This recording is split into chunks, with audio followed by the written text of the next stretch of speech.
Hello, everyone. This is Professor Ying Shaw. Welcome to my talks on the particular topic tonight relating to the word of courage.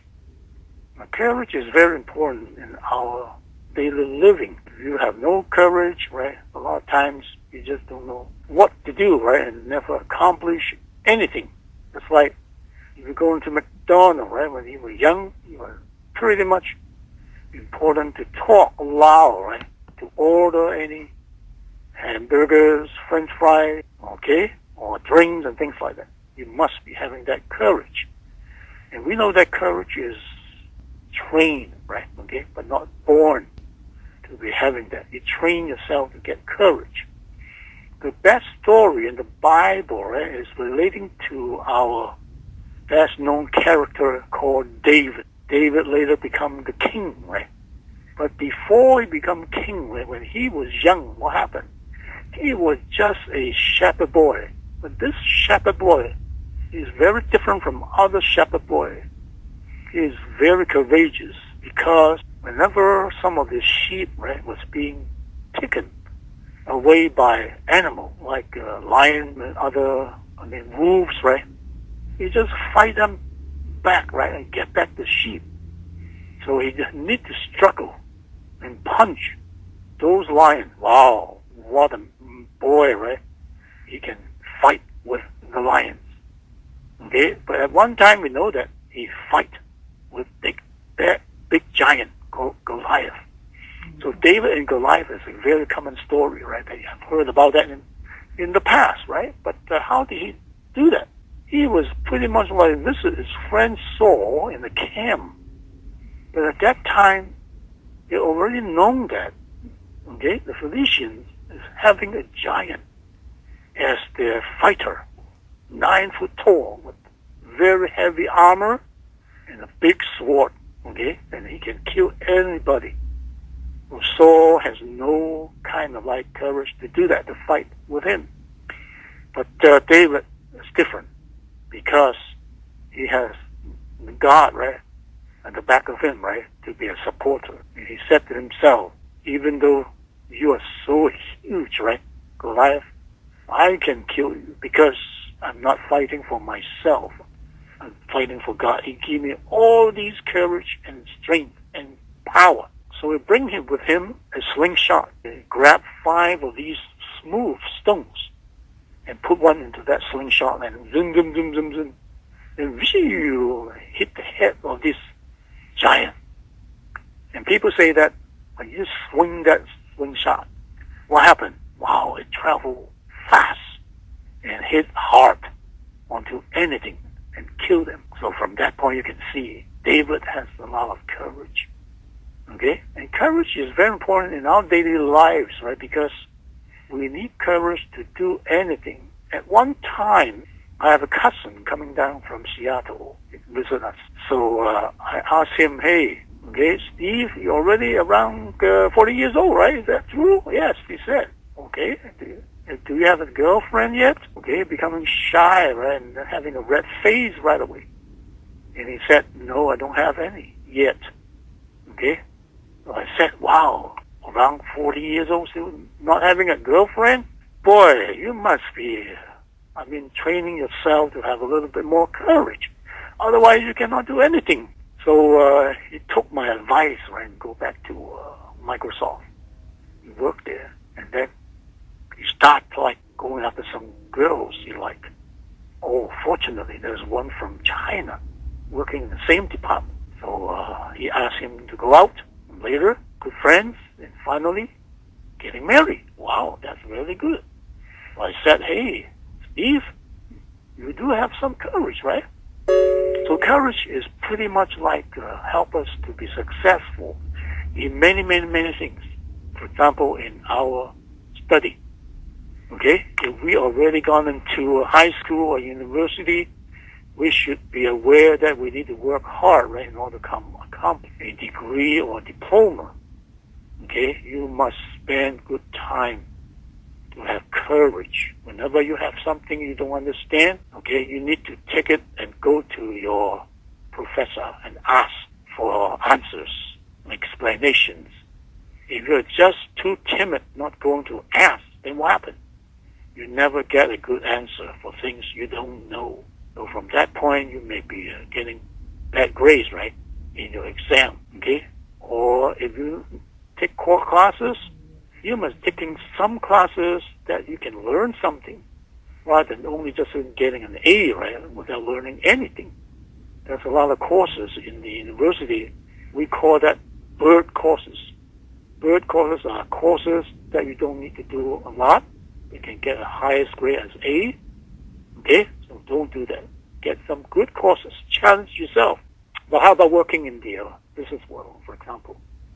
You must be also taking courage to report things that is unethical. Okay? There's a situation that one man is pretty unethical, as the company policy said.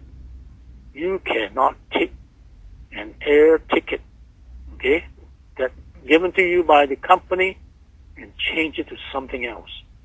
And he just did it. He was supposed to travel to Las Vegas for a business trip, but he sold his business class for money and with some of the frequent flying mileage in exchange 2 sittings as ordinary class and took his wife, right, to go along to be happy in Las Vegas before he started to do business people, right? So he was being caught, right, because somebody report his wrongdoings, okay, of doing such a thing. So you must have courage to report something that is unethical, that is wrong, that is bad. In addition, if you were a boss of a little department, you need more help, better say so to your boss without hesitation. Otherwise, you never get the extra help. Or maybe you're overrunning yourself or doing too much work and burdening yourself or never get any time for rest. So this is not nice things to do, right? You must be having courage. But other things in our daily life also demands for courage. Little things just like lining up for buying something, like a cinema ticket, or going to getting some stamps, in particular like stamp centers, okay, a post office or something. Then what happens? You have to confront the people that is cut in line in front of you. You just yell loud to these people, hey, what are you doing? Why are you cutting in line? It's unlawful, illegal, right? It's wrong. You better go. Or you have to confront somebody just spit on the floor or doing bad things, right, to other people. I have an occasion, right, have heard about a story about a man who was a Chinese and also a Chinese lady. They both went into the post office to mail something and buy some stamps. The gentleman, as a Chinese, was in the front, already pretty much like to his chance, his next turn. But the lady just came in and saw that the line is so long, she started grudging or grudging. The man saw that and he just said, hey, if I let this lady keep on grudging, it just make our Chinese losing face all the time. It shouldn't be like that. So from that point, he just took some courage and say to that lady, hey, come to my place. I exchange it with you. Don't bother to grudge anymore. Wow, what an action. He just give up his position as the front, okay, of the line to become the last of the line again, just for the sake of that lady. Okay, I wish that lady learned something the next time. Don't be doing always grudging, right, on anything's not happy on the situation. But this man did very good. Even though he just gave up his own right first in line, he already make other people feel good, right? Because other people will not be affected by that lady's grudging all the time. That is something really important. Now, other means of having courage, okay, besides being assertive and confronting things that is not right, you have to be taking courage to challenge yourself so that you may be growing a little bit stronger, advancing of your life. Now, we have a lot of example on this. Just like doing exercise. You can do push-up 50 times, next day 51, following day 52, right? You have to add on something. There's something we call courage to challenge your own self. Or maybe you like to run for the marathon. This time I do a quarter mile. Next time I do a half okay, and then get full range. So you challenge yourself once in a while to make yourself having some improvement or advancement. That makes life a little bit more challenging, and then you develop your own courage for doing anything. I've heard about a story about a group of frogs, right? They try to jump, and jump to a tower on the top of that tower. So they all say, let's see who is the winner. Okay? After half an hour, 40% quit, right? Another half an hour, almost another 60% quit, except one continuous jumping. Why he is so strong? Everybody just look at him. He go to the top and then come down, and everybody say, hey, hooray! We have a champion. Okay? Who are you? Ask him why you have that much courage. He never respond to anything, but just jump away. Wow! Everybody finally find out this froggy is a deaf one, that he cannot hear anything. He was deaf.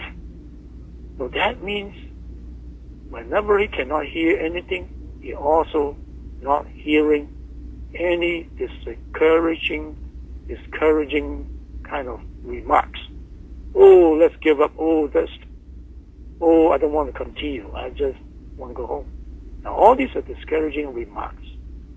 So don't listen to them. Take your challenge, continuous uplifting and jumping, then you will be reaching your... This is a very wonderful story. He'd gone blind because of some special reasons. He was pretty much upset on all the things that he cannot do. Some friends introduced him, hey, why don't you go to that running training center for athletes? And he said, I'm a blind man, how can I learn how to run? The man said, okay, you just apply and you know how they train you. So this man is pretty surprising. But with some kind of courage, he applied to become an athlete. He was surprised, okay, because the trainer come to him and say, hey, mister, we are running like this. You hold one side of the rope, I hold the other side. You won't get too much away from me because we are holding the rope together. So they all run. Wow. This one is practicing to run straight. Now, after practicing to run straight, okay, they help him to practice running fast with explosion, right? Okay, running fast by how to do it, okay? So he was 100 meters away. And the other side was somebody hitting a big gong, right? Bong! So after he hear that sound, he know the direction. He just run fast with explosive kind of power. Wow, amazing. He got into the destination. And finally, he won a big prize, the first prize in the Asian Championship. Wow. So we can see, right, courage is very important to overcome a lot of timid things, or a lot of things that's unbelievable. See what I'm saying? Unbelievable. The final story tells us about that Apostle Peter. What happened to him? Well, one time, right, he saw Jesus walking on water. He was really amazed, right? And he was so, happy to see that his master can walk on water. At first, he had some courage in trying to do something exactly like his master. So he walked on the water, he walked a few steps, but because of the wind that blow, then it's becoming discouraging, and he lose heart and failing, start sinking down to the water. And he asked, hey, Jesus, Master, help me, I'm sinking. And Jesus said, hey, see, yes, that's so discouraging. So little faith you are. If you have more faith, then what happens? You can walk like me. A lot of time we can see. Without courage, I don't see you can do a lot of things. So be wise, be courage, and develop that courage. Okay? So I wish that I can help you on learning something today. Bye-bye.